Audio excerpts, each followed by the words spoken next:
Next up, we have Fire Resort, full song by JakeTheDrake. My understanding is that this is a My Singing Monsters fan song. Once again, everybody, this is a Basterd's LFA, a layman-friendly analysis. I'm a professionally trained musician and composer, and my objective here is to explain things in a way so that you don't have to be one to understand what is happening here musically. So if you like the sound of that, make sure you're following the channel, subscribe to the channel, whatever term you want to use, like the video, share the video, leave a comment, turn on notifications, become a member, all that good stuff. Two things before the disclaimers. One, once again, if we somehow reach 10,000 subscribers before Christmas 2025, I will take a single one fan fiction of the choice of the community, whatever y'all want. You organize yourselves what you want, and I will fully record, produce, and voice act an audiobook for it. And number two, more pressing, I would get more in your immediate interest, members. If you are a member, you get early access to the content. I schedule the videos for the week on Saturdays, and if you are a paid member on YouTube, you get access to all of those videos when I schedule them on Saturday, regardless of your tier. So consider becoming a member today. Two disclaimers. Number one, this is my first time hearing this ever, so I will be pausing a lot and I will be speaking a lot, as I will be pointing things out and explaining things as I hear them or as I realize them. So there's no point in you coming to my comment section and telling me that I'm yapping or pausing too much, because I just told you that is precisely what I'm going to be doing right now. And number two, this is recorded live on stream on a single take. I'm pretty sure I already stumbled upon my words. I will do it again. Whatever happens, happens. With that being said, let's do this. Fire Resort. Let's go.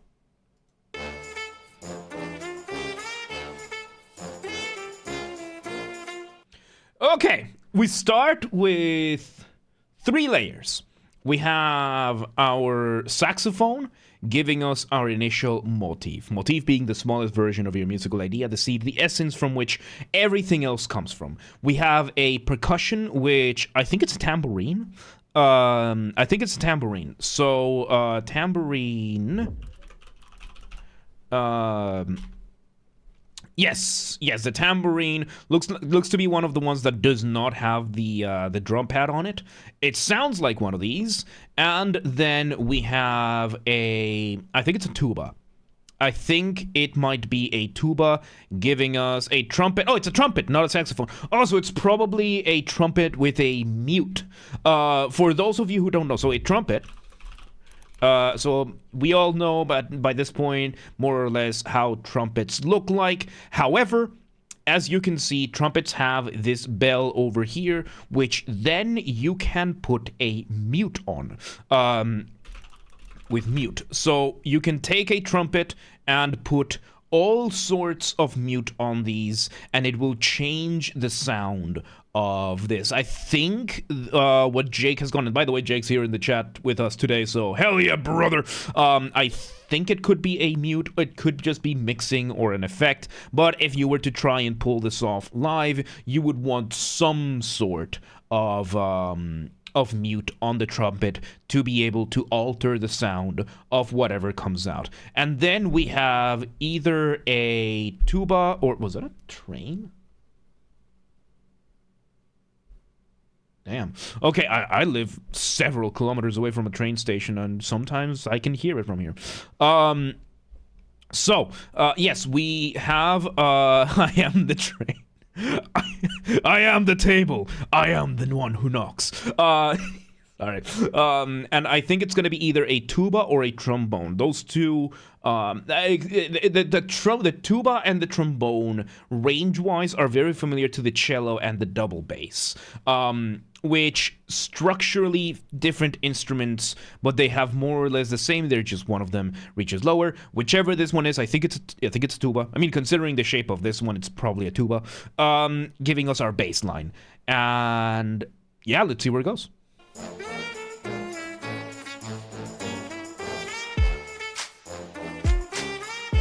I like how they show up on the screen as well. Okay, so it turns out the tuba is more than one. So chances are, if we are following something similar to your standard orchestral structure, you are going to have one tuba and then trombones on top of that to give you a bit more complexity and give you a bit more range, and it just fits a lot better. Out of all the brass instruments, like, the fact that we have mainly started with brass is always a risky move, because brass instruments, with the exception of the French horn, so trumpets, trombones, and tubas, have one big disadvantage to them, which is that they are really loud. They are insanely loud. I think, I don't remember if it was the first or the second Strauss, would often say, do not look at the trombones, you will only encourage them. It's insane how much these instruments, how loud they can get. The only exception being the French horn, as I mentioned, because unlike the trumpets and trombones, for which the bell is pointing forward, the tuba usually the bell is pointing upwards and forwards. The French horn has this so that the bell is pointing sideways and or backwards. And yes, you often will have the players put their hands in the bell as a way of holding the instruments, because as you can see, not much else, not too much room left for you to be able to hold the instrument. By the way, out of all the brass instruments, the French horn is my favorite. Yes, I know that's the gray area of, they consider it a woodwind, they consider it a brass. No one really cares. No one, like, the academics will always get in a fight about this. I consider this a brass instrument because, as you can see, it's made out of brass. So, very, very royal instrument. Probably wouldn't fully fit the kind of vibe we're doing over here, which is why the idea of orchestration and instrumentation, so instrumentation slash orchestration, is so important. Picking the right instruments for the right sounds, for the right psychological responses. In this case, the trumpet kind of sounds like a saxophone, but it turns out it's a trumpet with a mute, or it's a trumpet with whatever other effects we did in post-production. By the way, if you ever want to piss off somebody from a conservatory, call it instrumentation. Call what they do. Like, if you want to piss off an academic in music composition, tell them that the instrumentation is very nice of whatever, like, orchestral piece they're doing, and there you go. I went to school with these people, dude. I graduated with a degree. I was one of them, so I know all the triggers. So yeah, really, really cool. That was my computer. So yeah, and now we also introduced the drum with the full beat. Now, I like how we're introducing this one layer at a time. Like, we started with 3 layers, but these 3 layers were distinct enough that it didn't make too much of a difference. It was easy to digest in that sense. So yeah, let's see where this goes.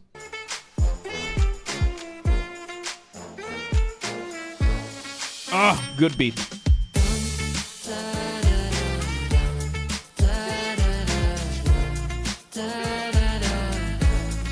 And we bring in our vocals. I really like the vocals. That sounds like a female voice on the lower end, closing maybe in the mezzo-soprano range. I really, really like it. Very smooth. Very, very smooth voice, giving us a variation of the motif being given to us by the trumpet in a little bit of call and response with the trumpet. So you can hear it, right? Like, the trumpet plays, then when the trumpet stops, the vocal plays, vocal stops, trumpet plays. They're a little bit more overlapped than that, which works. Like, it's pretty nice how it works, that counterpoint. And cool beat. I really like. We introduced the rest of the drum beat, the rest of the drums, which I think is I think it's an analog one, analog versus digital. Let's hear a bit more. Oh no, we're back to the digital drums. Oh, it's a really cool melody. I like it. Let's see.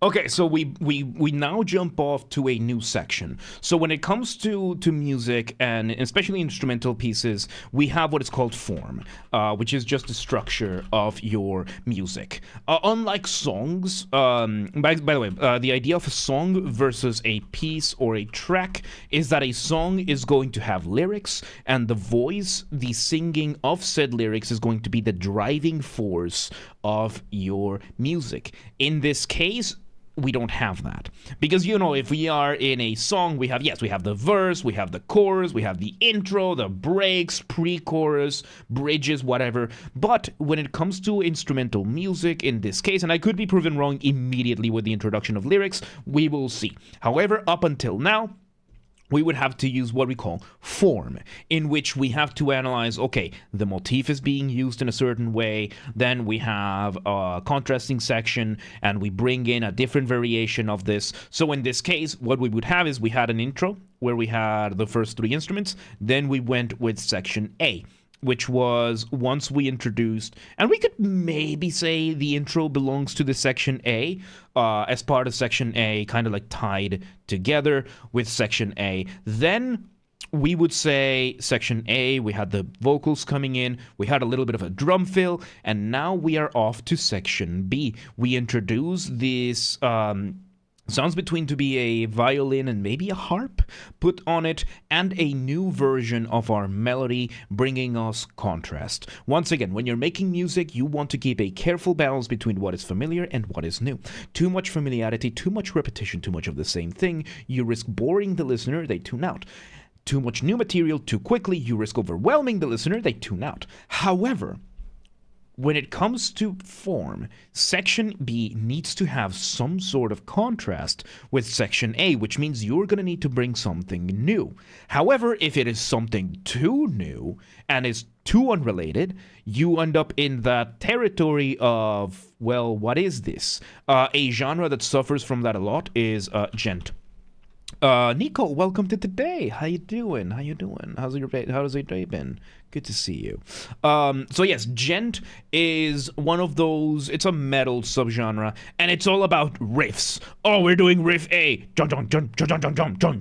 riff B, C, D, E, F, G, and there's no relation between the start of song number 1 and the end of song 47. There is no. Hello there. There's nothing that just ties things in. Welcome today. How you doing? So we have this, and that becomes a problem, because then there's too much contrast. There's no distinction between your songs, between your pieces. So you will need some sort of connective tissue to be able to keep things similar enough but different enough. Yes, music is one of those nonsense places where the idea of same but different actually applies.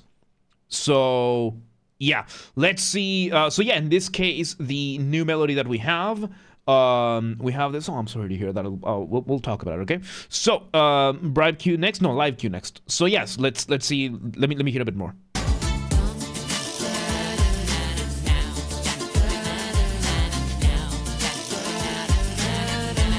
So yes, we have three main layers of melody going on right now. We have the main vocal, which is still that first vocal that we had at the beginning, giving us what I think could be still part of the original motif, a very small variation of the original motif. We replaced the trumpet with another vocal. We replaced the tuba trombone combination with some strings, and they're all still serving that same function. They're just doing something different. Let's see where this goes.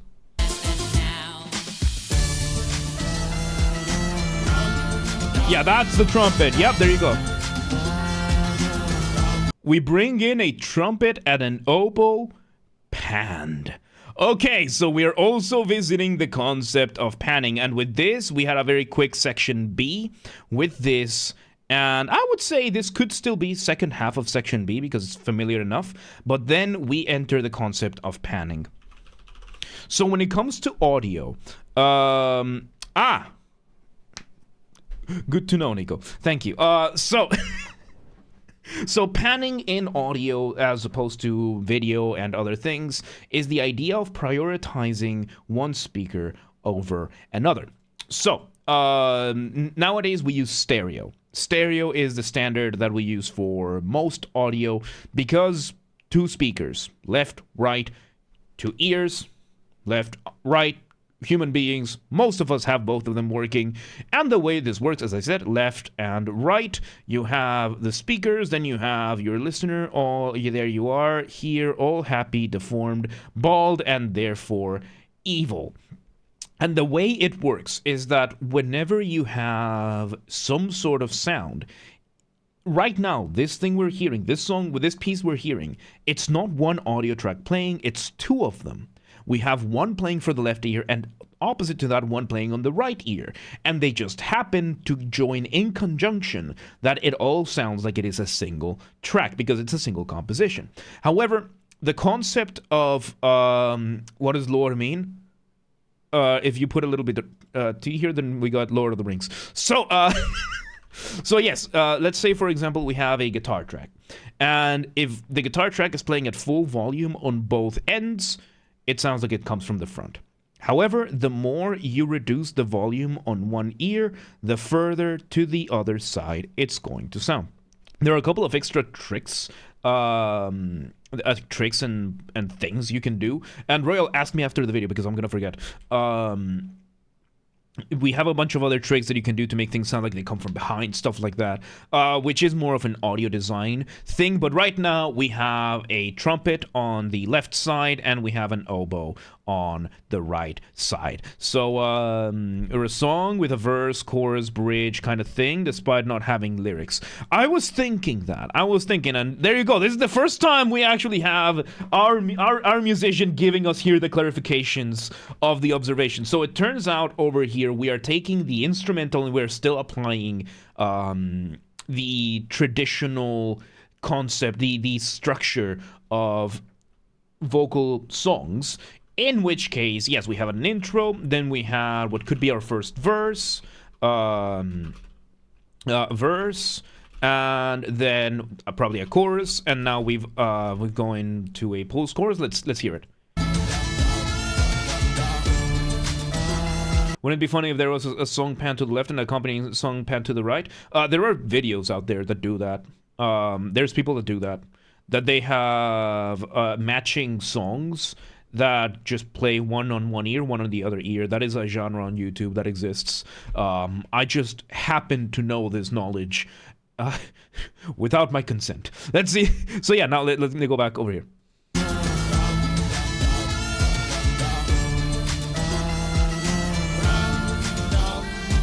I really like the call and response between the trumpet. The other thing, let's see.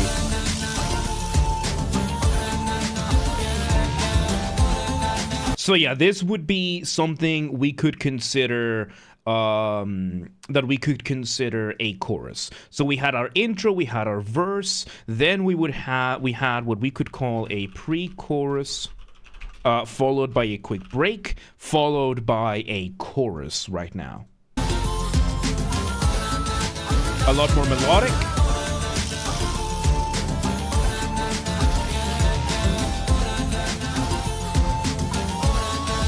I really like the panning that you got going on. The combination of everything, the back and forth that we're getting, not just from the instruments, but because the way they're panned, that it makes it sound like we're going from left ear to right ear, right ear to left ear. Really, really cool combination there. So we're getting these. It's really cool, and we're basically just replacing instruments, keeping similar-ish ideas. But we are still developing them. We're doing the same, but different. Again, music in many ways makes zero sense, logically speaking, but it does musically speaking. Let's see where this goes.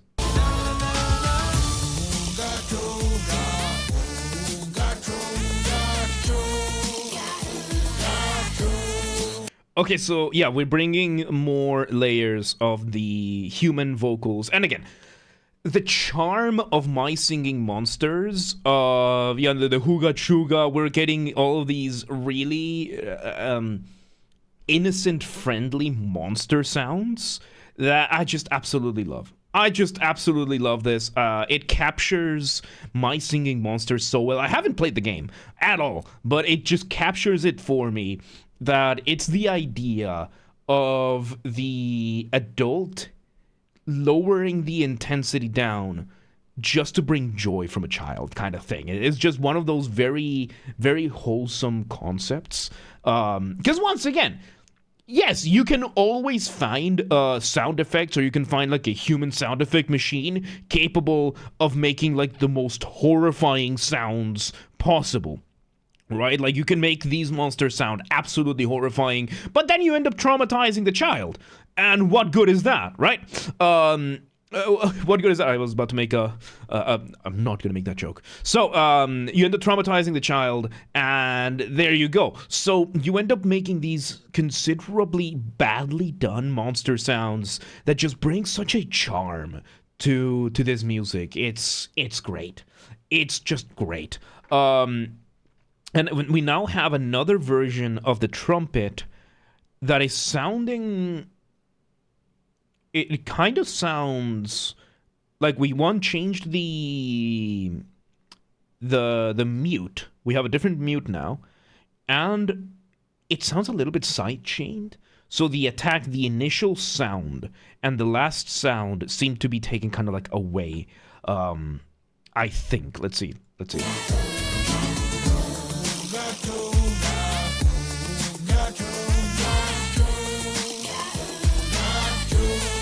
And right ear we have the guys doing the hunga chuga hu, and then on the left ear we're having the girls doing the other part. Really, really cool way of giving us the chords and the accompaniment.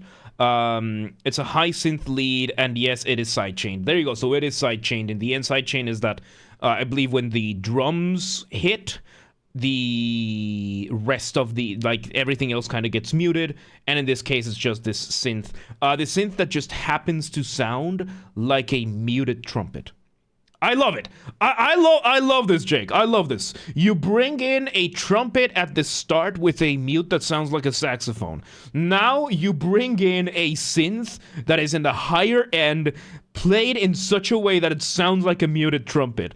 I love this, dude. I love it's cheeky is what it is. Let's see where this goes. Quick moment to pause and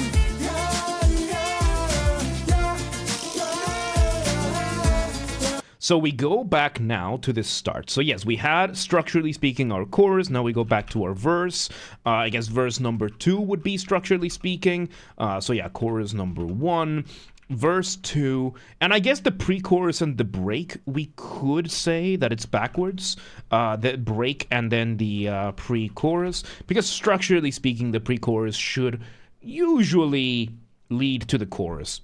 So yes, now we're going back to that initial one. We bring back the trumpet. Now it sounds more like a trumpet than a saxophone, and we bring another layer, a different singer giving us the motif once again. Can you throat flick? I don't even know what that is. I can throat sing. So, I mean, I can do the Alien versus Predator, like Predator sound, like, you know, that kind of thing. But I don't know if that's what you're talking about. Anyway, let's see where this goes. So now we have a male voice. Look up throat flicking. I want you to please consider what you just asked of me in the middle of a live stream. Number 1, phrasing. Number 2, no. Perry the platform. Oh, Perry the platypus. There you. Oh yeah, it kind of is like the. I guess if you do it lower, like, because I'm used to doing the higher end. But yeah, you. There you go. Yeah, there you go. On the lower end, it's yeah, kind of like the platypus sound. We're getting derailed in really good ways. So yeah, we bring in, and now instead of having the female voice, now we have the male voice. And again, it's a good way of revisiting material, giving variation without giving too much variation. We're still using some of the same melodies, some of the same musical ideas. We're just changing who is doing them. So it's just flicking your neck.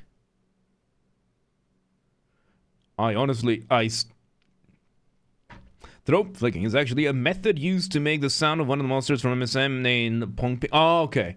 There you go. Yeah, I still have no idea. I can't envision it. But it's also because as you can see, my body, my face starts and then it's my torso. I have no neck. Alright, let's see where this goes. Step stuff is here, look at that.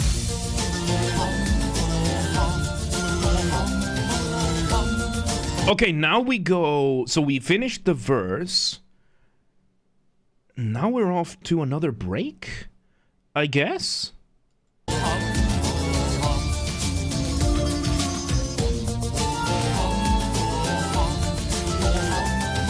I would say this is a break, yeah. We're bringing variations.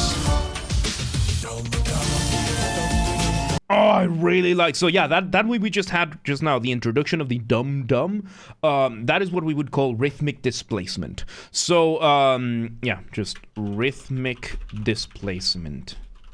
We just gave a little bit more space between the drums, just so that we could land even higher in that sense. This is really cool, dude. So yeah, we finished verse 2, I guess we're on break number 2? We're on break number 2, maybe? This could also be a bridge. We are late enough in the track, so this could be a bridge, which is another thing.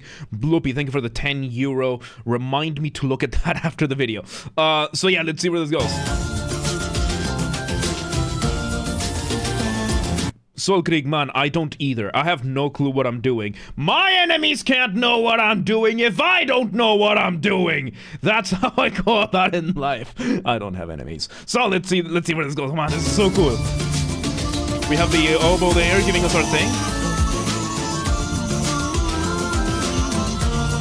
So now we have this melody that we introduced a couple of repetitions ago, playing on both ears in what we are going to call parallel motion. So when it comes to counterpoint, we have many types of things. So counterpoint being mainly the study of melodies. Because once again, when you have music, you have 3 elements: melody, harmony, rhythm. Melody is the horizontal points, and counterpoint is the study of these, how melodies are, how they interact, how they develop, and usually it is referred to what happens when you have more than one melody working together. And counterpoint uses the concept of motion. I can type, I promise.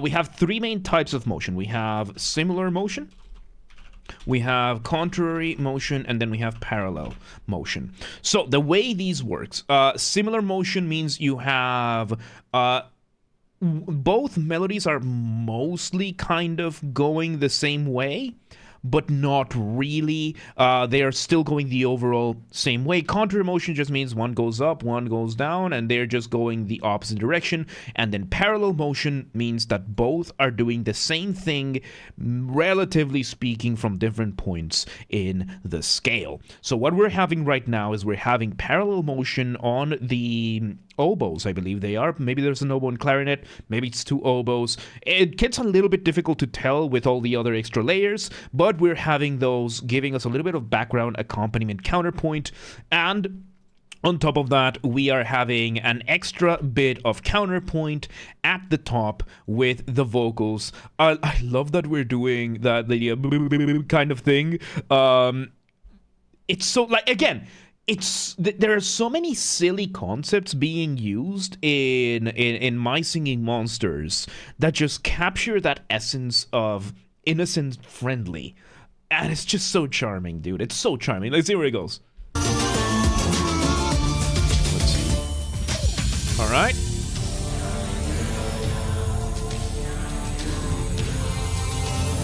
And off the ramp we go. Off the ramp being a colloquial term that I use. Colloquial, by that I mean there's no academic official term for this, or at least I'm not using it for the sake of simplicity. And off the ramp is what I like to call a section or a transition. It can be as short as a couple of beats, it can be as long as an entire section, which it sounds like this is going to be. And the point of this is to make your listener feel suspended up in the air at the mercy of inertia, waiting to see where you land. How do you do that? You remove the drums, maybe the bass as well. So, turns out this part over here, this bridge, was a break after all.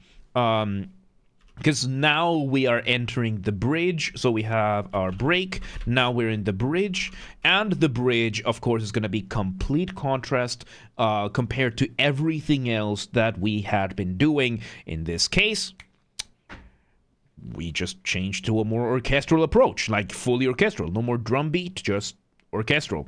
Let's see where this goes. Oh, Steph. DM me or something, or remind me after this, and I'll put you on the list. All right, let's see where this goes.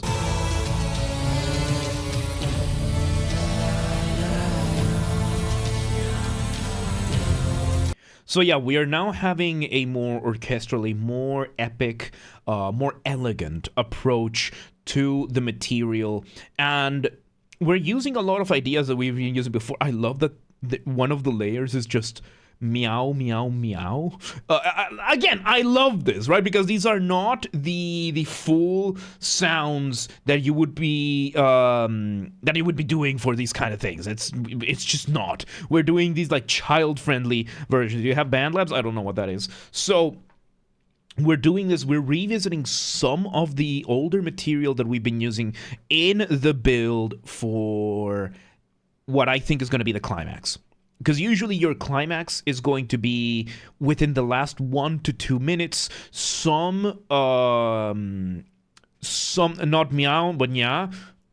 Potato, tomato. So we are usually the climax is going to be, and sometimes some people will end with the climax, so you can end the high note. So it depends on who does what. So let's see where it goes.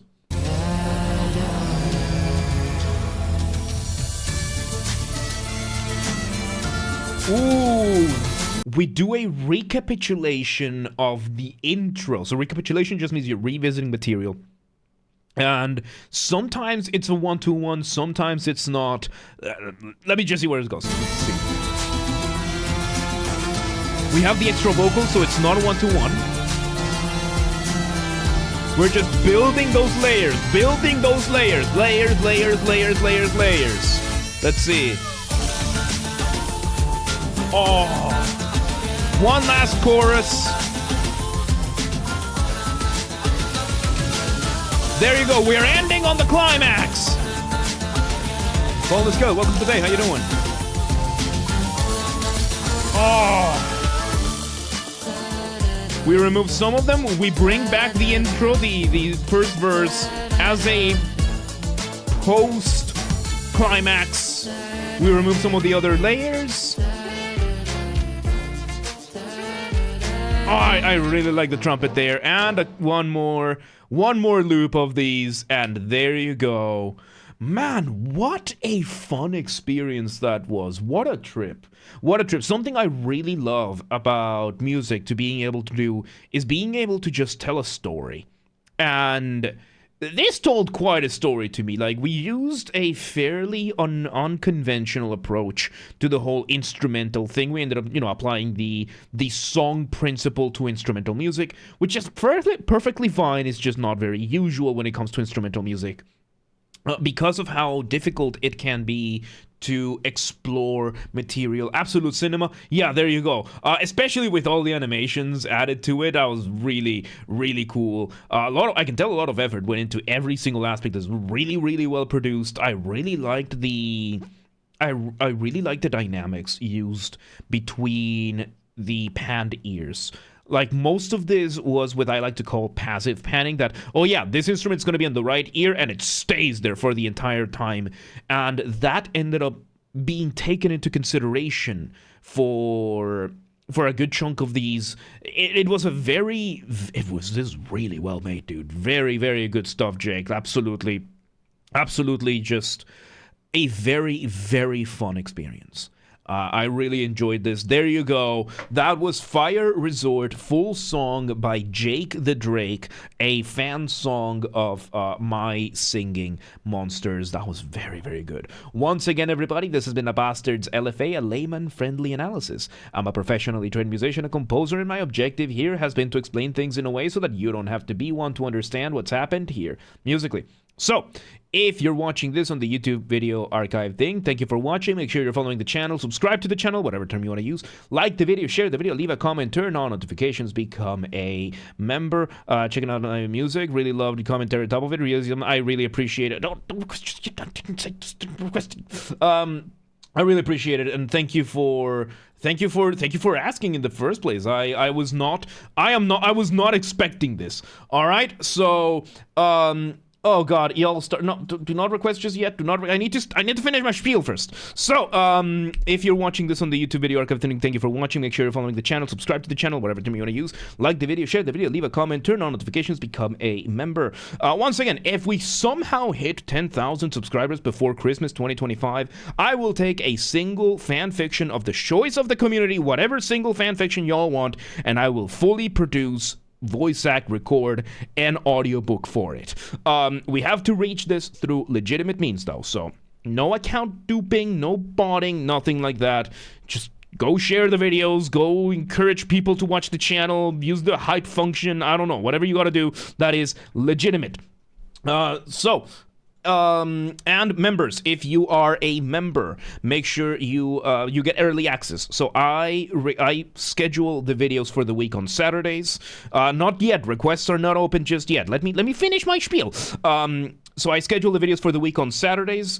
And if you are a paid member on YouTube, you get access to the week's videos on Saturday when I schedule them, regardless of what tier you're in. So consider becoming a member today. If you want to listen to this without me interrupting every 3.5 seconds, go to the link down below. I've linked this down below. Go to Jake's channel and check it out. This was really, really good, man. This was really, really good. And yes, if you want to request a song and you're not on the live stream, if you are on the live stream, go ahead and request now. Requests are now open. And if you're not on the live stream, go to the Discord server, linked down below. Go to the LFA requests channel and follow the instructions on the pinned message. And if you want to catch the streams when they happen live, we aim for Monday through Friday, 6 p.m. Central European Time. If you don't live in Europe, that's perfectly fine. Sounds like it's, that's okay. We have the full up-to-date streaming schedule showing in your local time zone in Discord and Twitch. So if you live in, I don't know, Zacapa, and you're like, oh, but what time is 6 p.m. in Hungary? I don't live there. Don't worry. Full streaming schedule showing in your local time zone, linked in both Discord and Twitch. And follow the gaming channel. I have a gaming channel because, of course, I have a gaming channel. What else could I possibly have other than a gaming channel? I'm on YouTube, dude.